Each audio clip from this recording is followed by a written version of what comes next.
ערב שבת שלום וחג סוכות שמח לכולם. בעזרת השם בשורות טובות לכל עם ישראל. כשאני הייתי ילד, סבתא שלי הייתה לוקחת אותנו על המרפסת שלה, מקלפת לנו מלפפונים, מולחת אותם במלח. היינו מסתכלים ככה על השמיים. הייתה אומרת לנו שלירח יש פנים של אברהם אבינו. ואני בתור ילד היו לי שעות ארוכות שהייתי מתבונן בירח, ורואה שם את אברהם אבינו, את החיוך שלו, את הדאגה שלו עלינו. לא ראיתי ירח, ראיתי פנים. ראיתי פנים של אברהם אבינו. אני חושב על התמימות הזאת של סבתא שלי היום ואני ממש מתגעגע. חג סוכות זה חג כזה שמבקש לראות פנים בכל דבר. הרי מה התורה אומרת? בסוכות ישבו 7 ימים, כי בסוכות הושבתי את בני ישראל. בסוכות הושבתי, בסוכות ישבנו. כל אחד יושב בסוכות.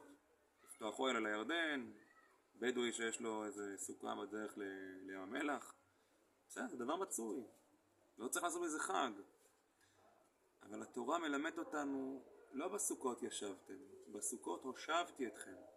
האם הצלחתם לראות בסוכות שישבתם בהם את הפנים שלי, את זה שאני הושבתי אתכם בהם?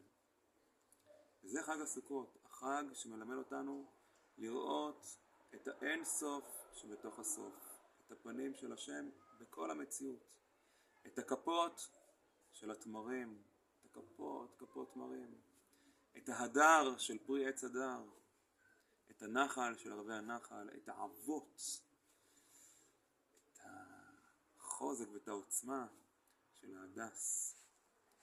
זה חג סוכות, שנזכה אנחנו בעזרת השם לראות את פני השם בכל דבר בסוכה, להרגיש איך הסכך מגונן וצל בעדנו, איך הכפות של התמרים עוטפות אותנו באהבה, בחום, לראות את הפנים של השם בירח, בכוכבים, במזלות, בכל דבר.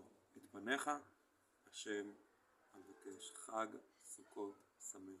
שבת שלום.